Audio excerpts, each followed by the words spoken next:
This is a download from the BBC. To find out more, visit bbc.co.uk/Radio 4. Hello, he's Robin Ince. And he's Brian Cox, and this is Infinite Monkey Cage. Today I'm going to test my psychic abilities with this audience here. Now, did anyone in the audience know anyone who owned a hat? Yes. Excellent. So there we are. That's proved already that I have an uncanny ability to commune with the dead, or at least make loose statements that are easily applicable to many different people. It's a gift. We're actually going to be looking at science and the supernatural. We aim to list every paranormal phenomenon that has occurred throughout all of human history that cannot be explained by science. Good night. But why do at least 3 out of 4 living people have a belief in the supernatural? And that figure goes through the roof when you ask dead people.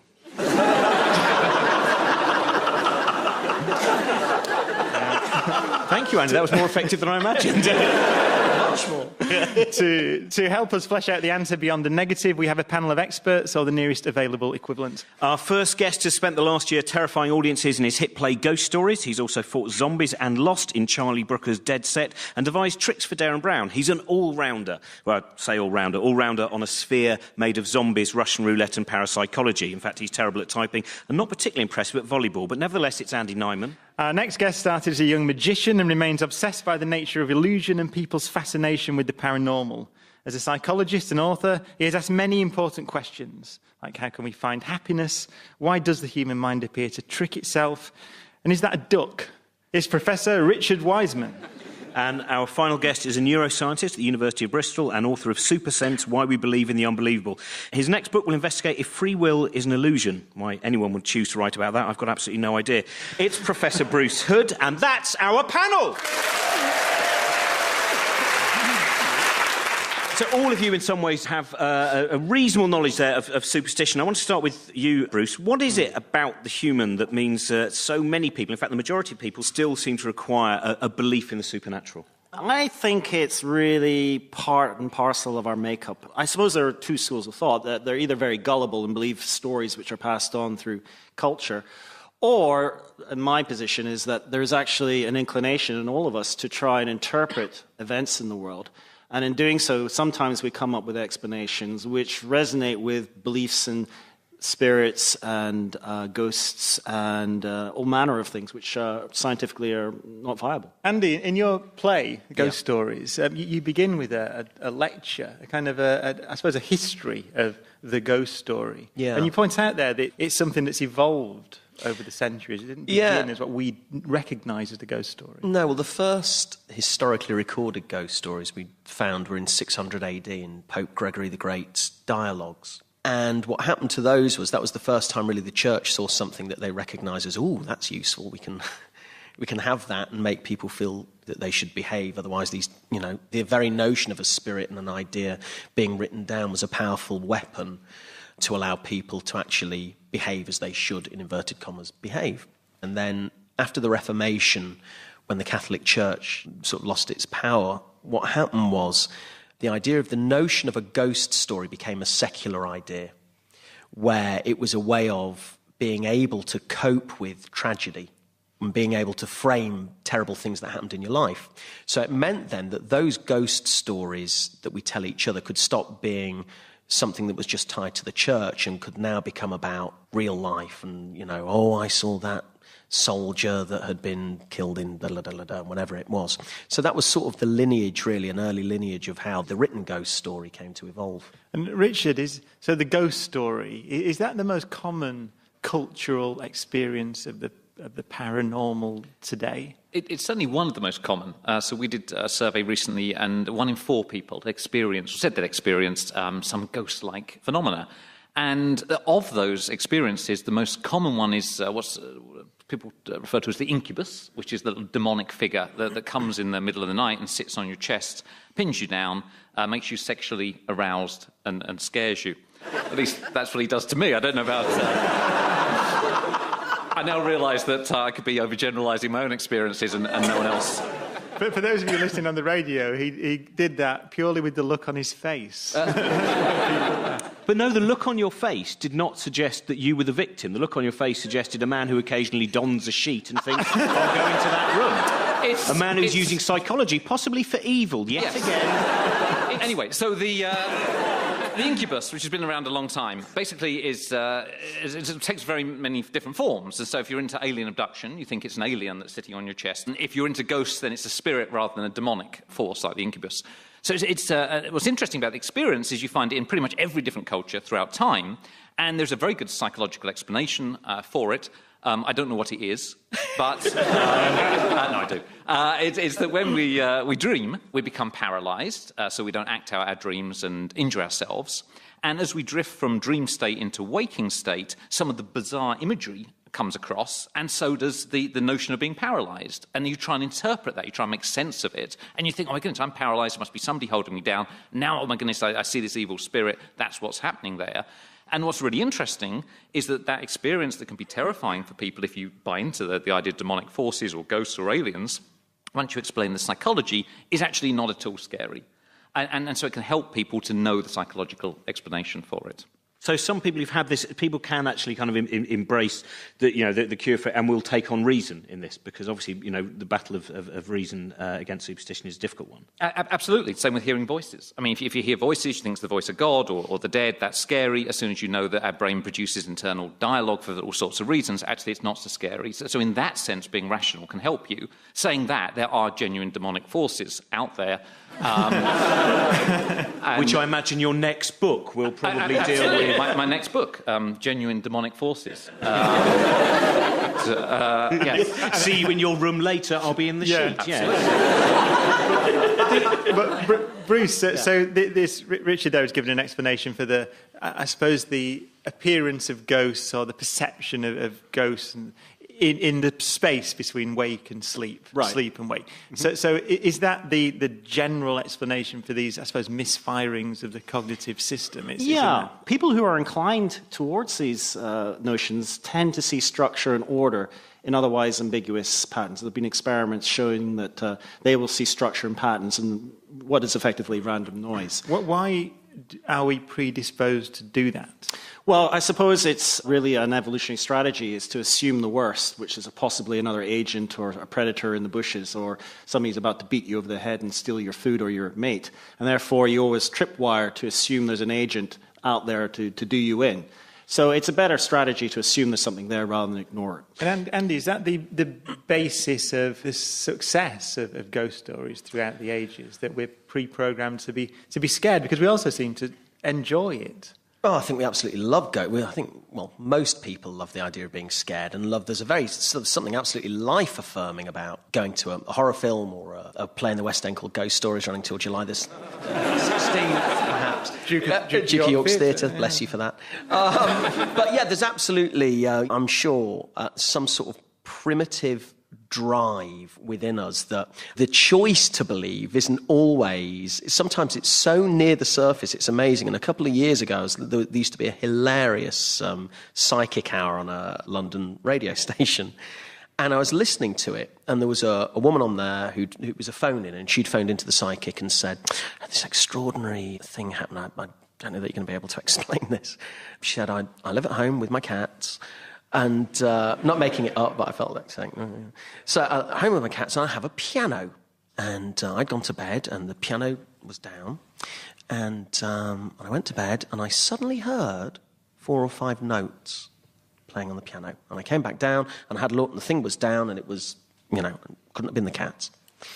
So they had a skeptic on there as well, and the skeptic said to her, look, well, one of the interesting things is that pianos, because it's a string instrument, fundamentally, and that they contract and expand in heat, and sometimes you'll find in changes of temperature that it sounds like notes are playing.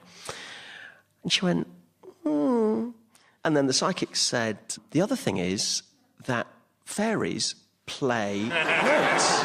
And she went, yes, I think that... What's extraordinary is that the desire to believe it is so overwhelming that all logic flies out of the window to just grasp onto something magical. But to get back to your very good point about whether we enjoy being scared, I actually don't think we do. I think what's interesting about plays and about stories is we know they're not real. Is that you can explore the notion of the ghost in a relatively safe environment. But actually, when you do see a ghost, as it were, you are very scared, and that isn't quite such an enjoyable experience. And to me, it's the same as going on a roller coaster, that you're being thrown around and it's all rather fun because you know it's safe. As a good practical joke, if you go on roller coasters, take on like a rusty bolt, and then just as it's moving off, just palm it and take it out, and then say to your friend, "Oh, is this supposed to come out?" Because then they experience genuine fear.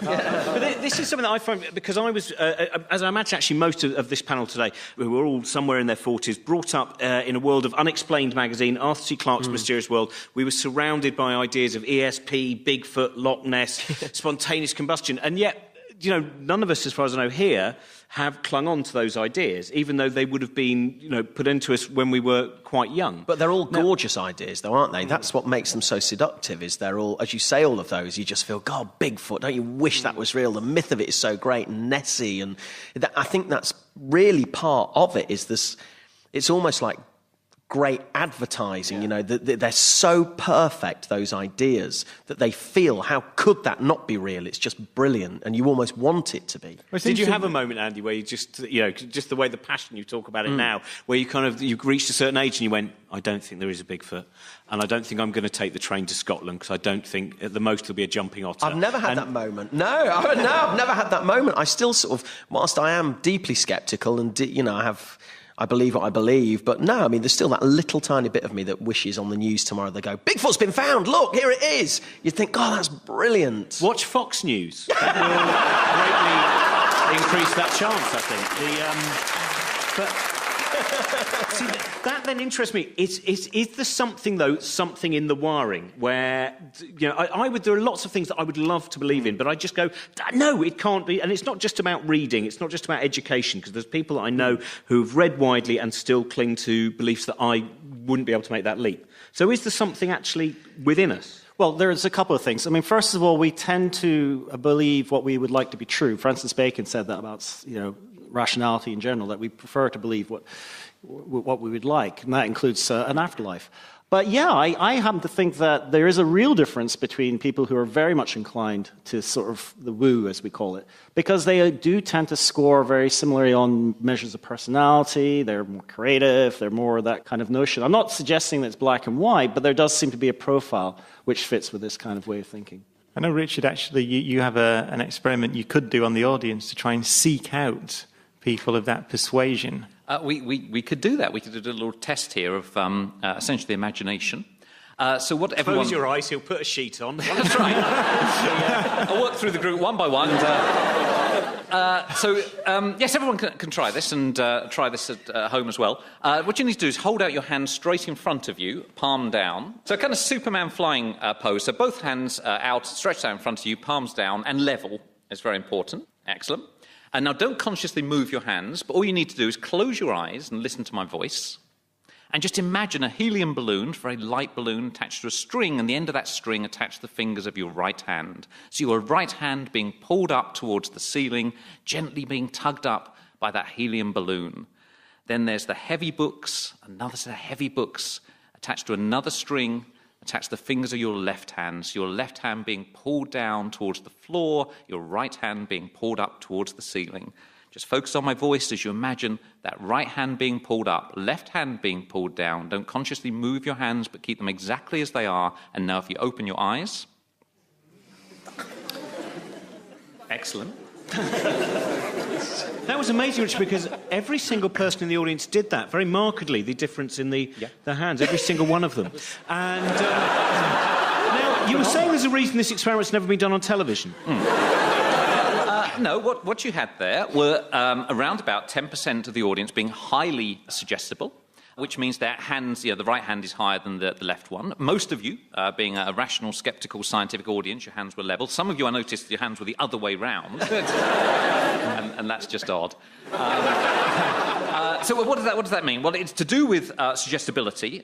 So the people whose hands were markedly different. The bad news is you're very suggestible. If you go to a hypnosis show, you'll probably end up on stage eating an onion naked. The good news is you've got very good imaginations. The people whose hands were level, you're more down to earth. You're less likely to see ghosts and have these weird paranormal experiences, and you have rubbish imaginations, and you're not at all creative. So that simple test is a way of getting at imagination, and again does split between the believers and the skeptics very well.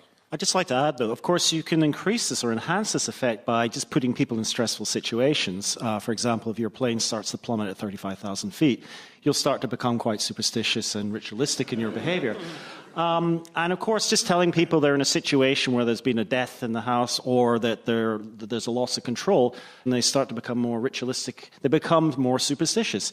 So it's an inclination that can be swayed by context very easily. And is that in some sense, when you're under pressure, you're stripping away parts of the rational mind, in a sense? I think when you're under pressure, you're under stress. And one thing that we don't like is to be stressed. And so we seek out control. And when we believe we have control, either through our rituals or our processes of superstitious behaviors, we feel we're controlling the situation. That inoculates us against the worst excesses of stress. I think that gets to the root of it, because I think that summarises what's underneath the whole of the paranormal experiences, that we don't like uncertainty, and we really don't like uncertainty in stressful situations, and somebody comes along with a magical solution. And of course there's the desire to believe if you've lost a loved one, and somebody comes along and says, actually, you can still communicate with them, or you're not well, and somebody comes along and says, actually, you can have a psychic healing, then it's very human to go, my goodness, that would be wonderful.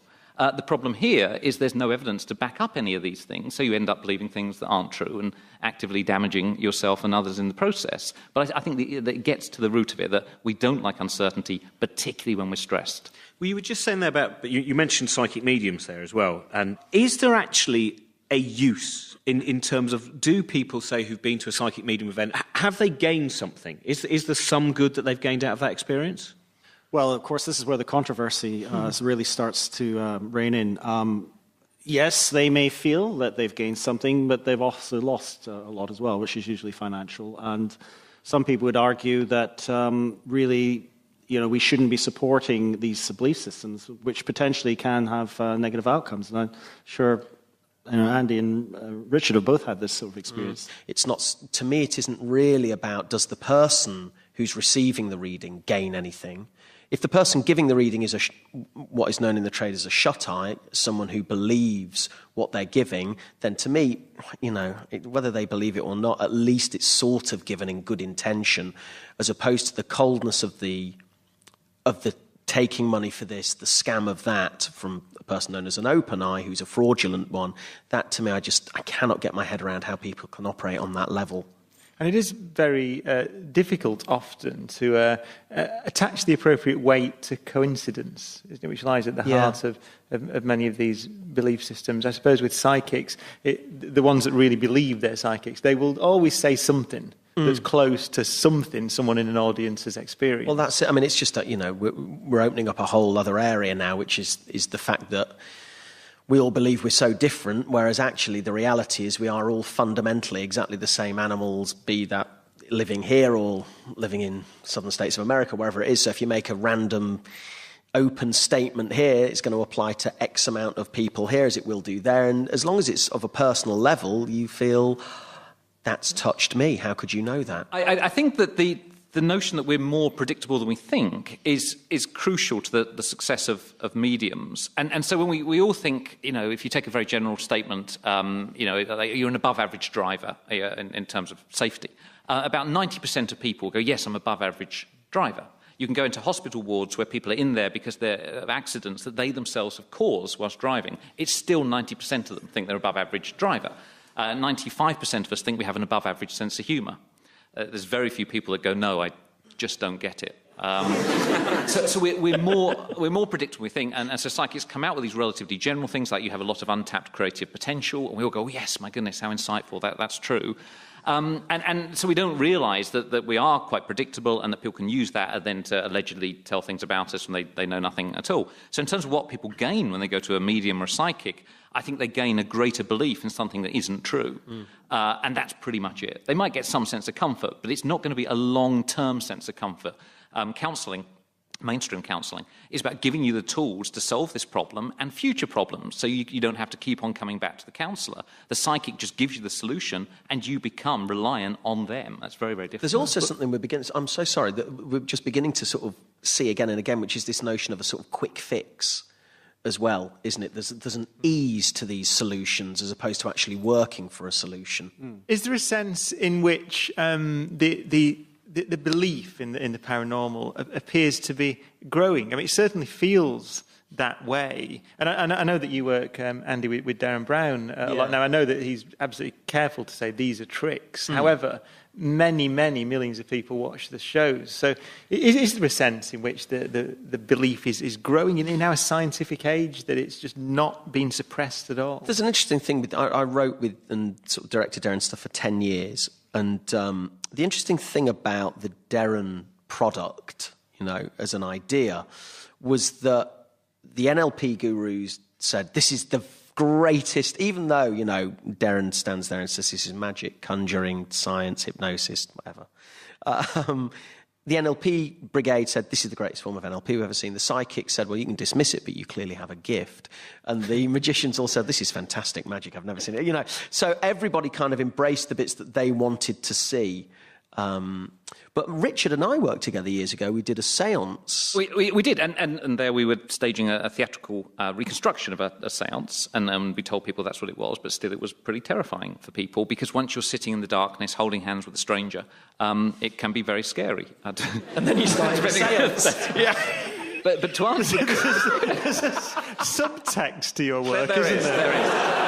There's a very big remove one. the word sub. At this point, yeah, it's the no, mate. Let's not go there. So the anyway. So to answer your question about belief in the paranormal, it doesn't actually seem to be on the rise. It's always pretty high. It's around about a third of people claim to have experienced any of these weird things, ESP, telepathy, ghosts, and so on. And that's stayed pretty stable. You see it bumping up and down a little bit. And that suggests, to me at least, there's something there which is keeping that thing stable. And when you get, all the sort of paranormal programming piling in and saying all this stuff is true, it goes up. And when you get more skepticism on TV, it goes down a little bit. But it's pretty much bumbling along there for the last sort of 50 years or so. I suppose to bring this discussion to a close, there's a sense in which we've sat here and we've tried to understand this phenomena that isn't there, and we've had this clear view, which we would have because it's an infinite monkey cage, a bastion of rational thought. Is there any harm in it? I mean, because does it matter? Does it matter if, as you said, a third of the population believe in the paranormal? Many people have had paranormal experiences. Are we supposed to be trying to cure them in a medical sense? I think you just have to be on your guard. It's the consequences of these beliefs is what we should be paying attention to. People who have these beliefs can be generally kooky types of people. And, creativity, a lot of the artists, a lot of musicians, a lot of very creative people have all these kind of ways of thinking about the world. I don't want to dissuade them from those kind of beliefs, but if they start to impact on their health and the health of others and the well-being of others, then clearly they've got to be stopped. I think it's enormously important because people go to psychics and you wouldn't turn up to buy a second-hand car knowing nothing about cars at all. You'd know you'd get ripped off. So you'd either learn or you'd take somebody with you. Yet people go to a psychic. They're not informed consumers. They say, here's the problem. They're there because they have a serious problem, financial or relationship or health or whatever. And then the psychic does something which appears to be amazing, and then the person follows that advice. And you're sitting opposite somebody who's got no counselling qualifications.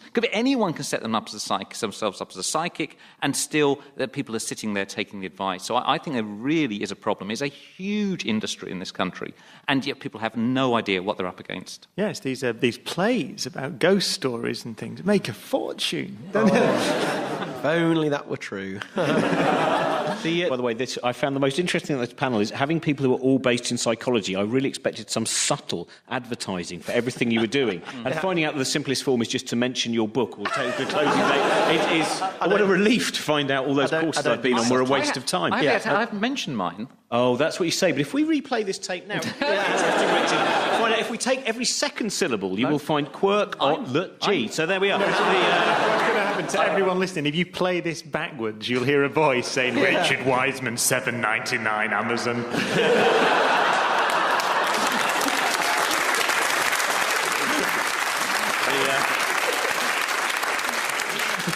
ISBN 3. See, now you've got, because we were talking about this afternoon, and you decided that ghosts definitely didn't exist, which is unusual for you, because normally you kind of, err the side of caution. But you had a specific argument, if anyone says the ghost, from the perspective of physics, why it's ridiculous. Not just generally why the laws of physics mean that ghosts are far less likely than we might have thought. Well, I think they're perpetual motion machines. I mean, they violate the laws of thermodynamics as far as I can see.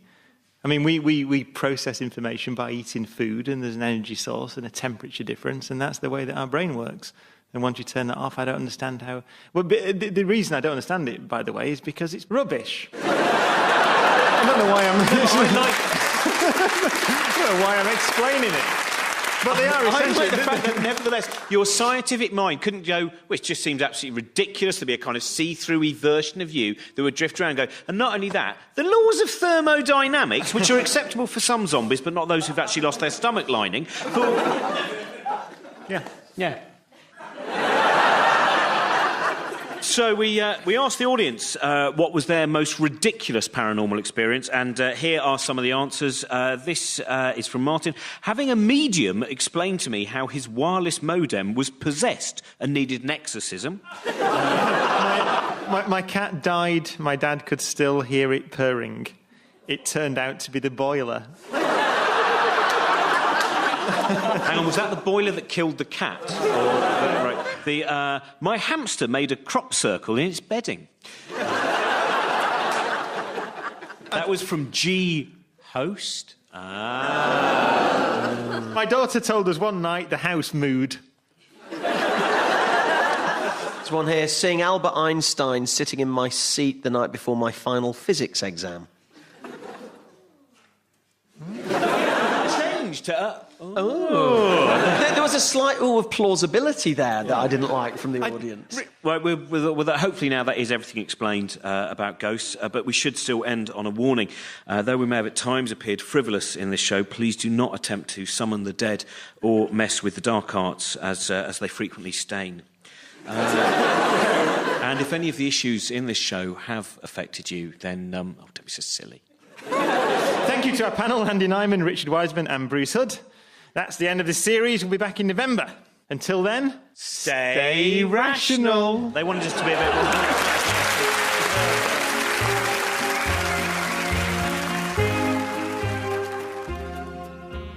Brian, do you really think we're going to come back in November? I don't know. I'll have a look at the tarot cards. That doesn't look very good. Robin, it's dark in here with the lights out. Of course it's dark, Brian. My plan has worked. You believe in science, and now you are mine!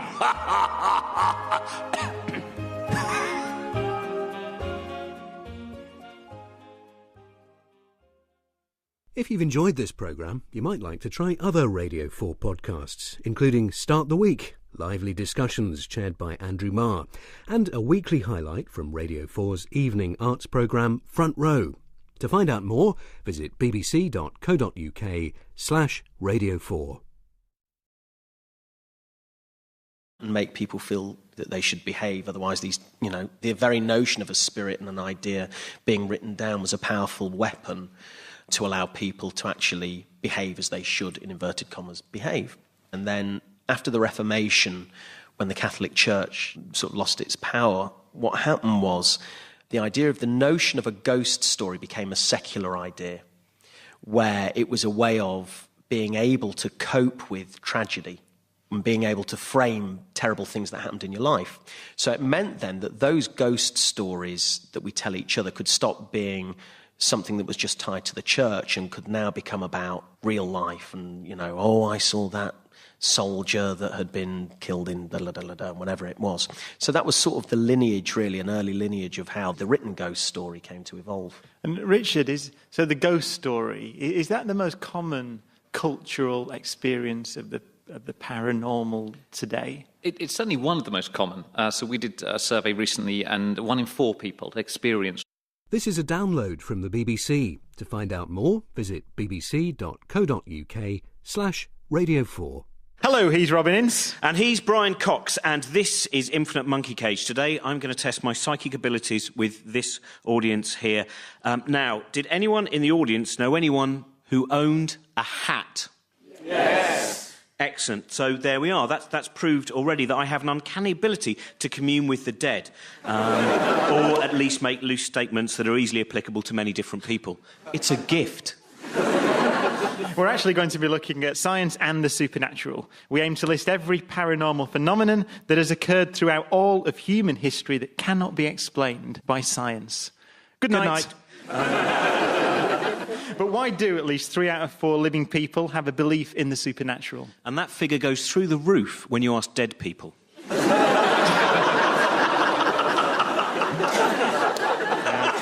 Thank you, Andy. That was more effective than I imagined. Much more. Said that experienced some ghost-like phenomena.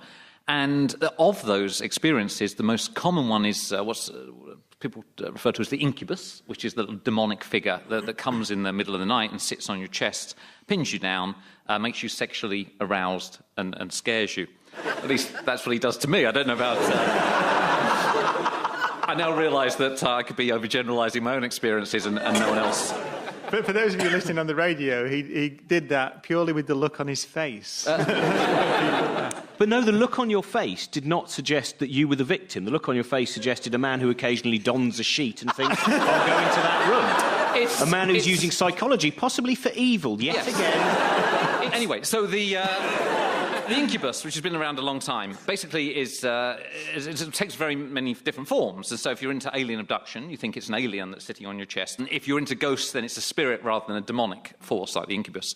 So what's interesting about the experience is you find it in pretty much every different culture throughout time. Bruce, what is it about the human that means so many people, in fact the majority of people, still seem to require a belief in the supernatural? I think it's really part and parcel of our makeup. I suppose there are 2 schools of thought, that they're either very gullible and believe stories which are passed on through culture, or, in my position, is that there's actually an inclination in all of us to try and interpret events in the world.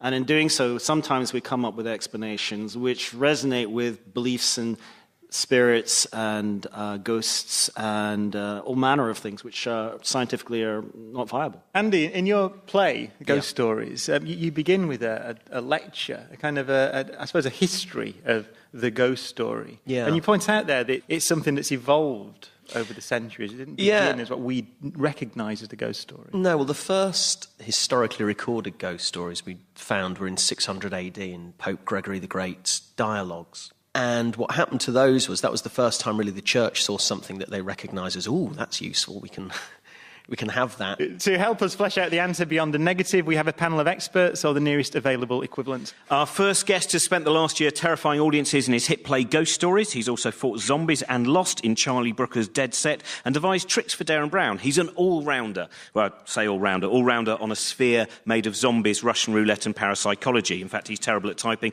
and not particularly impressive at volleyball. But nevertheless, it's Andy Nyman. Our next guest started as a young magician and remains obsessed by the nature of illusion and people's fascination with the paranormal. As a psychologist and author, he has asked many important questions, like how can we find happiness? Why does the human mind appear to trick itself? And is that a duck? It's Professor Richard Wiseman. And our final guest is a neuroscientist at the University of Bristol and author of Super Sense, Why We Believe in the Unbelievable. His next book will investigate if free will is an illusion. Why anyone would choose to write about that, I've got absolutely no idea. It's Professor Bruce Hood, and that's our panel! So all of you in some ways have a reasonable knowledge there of superstition. I want to start with you,